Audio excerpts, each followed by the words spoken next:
أنا الصحفية غدير الشرعبي، ابنة المغدور بيوسف محمود فرج الذي قتل في مساء يوم الاثنين في التاريخ 30 ديسمبر الساعة 7:30 على يد القاتل وليد كامل عبد الرقيب الملقب بوليد شلعة. لحد الآن أنا مش عارفة استوعب أساسا أن أبي قتل على يد شخص خارج عن القانون، منفلت منذ مدة، قاتل لديه سوابق يعني لا يسكت عنها القانون، وإلى الآن لا أستطيع أن أطبطب على نفسي ولا عن خواتي.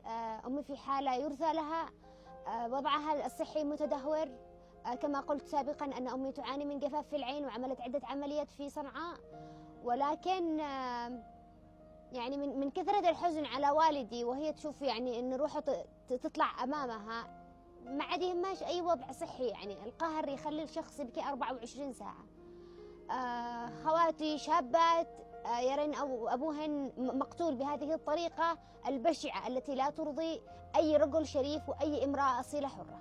أظن أنه قد يكون ممكنا وسريعا إذا القيادات والسلطات العليا عملت عملية ضغط على المتسترين لتسليم وليد شلعة بأقرب وقت ممكن. والدي لليوم لا زال في الثلاجة. أنا مطلبي من أول يوم ظهر فيه على السوشيال ميديا وعلى الإعلام أن يشتئ أدفن أبي فقط. يعني شخص يعتبر شهيد مات أمام منزله، مات دفاعا عن عرضه وشرفه، ومع ذلك لا زال في الثلاجة. وليد شلعة يعتبر شخص قاتل حر طليق داخل مدينة تعز، لم يخرج حد الآن إلى خارج مدينة تعز. التضامن المجتمعي الذي تلقيته للأمانة كبير بشكل فظيع. أنا أشكر كل شخص تضامن وشارك وأوصل صوتي إلى الجهات المعنية، لأن كما قلت سابقا نحن عائلة بسيطة، لا حق سياسة لا حق سلاح، يعني ما عندناش العلاقات القوية ان احنا نوصل للقيادات العليا او نوصل حتى الى رئيس الجمهورية، وان كنا نستطيع ان احنا نصل الى القيادات العليا. فات ابي معانا الان، ما فاته مش بالثلاجة، فات ابي معانا الان، ما فاته مش بالثلاجة.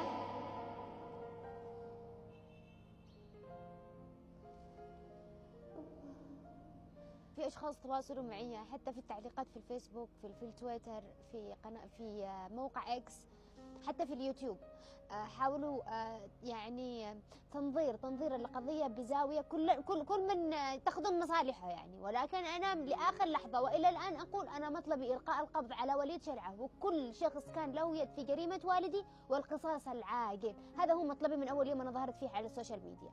رسالتي للجهات المختصة لابد أن تكون حاليا يدا في يد للإمساك عن القاتل، لابد أنها تثبت للمواطنين داخل محافظة تعز أنها دولة تستطيع القبض على القاتل في خلال 24 ساعة. إلى اليوم أصبحنا من يوم الاثنين إلى اليوم 8 يوم، وليد شلعة لا زال الطليق حر. الجهات الأمنية لا أستطيع أن أنكر دورها، هي تبحث يعني وتواصل عملية البحث، ولكن أنا مطلبي الأول والأخير وليد شلعة، بعيدا عن جميع المتورطين في الجريمة. أي شخص حتى أدلى له بمعلومة واحدة يعتبر شريك في الجريمة، ولكن مطلبي الأول هو وليد شلعة.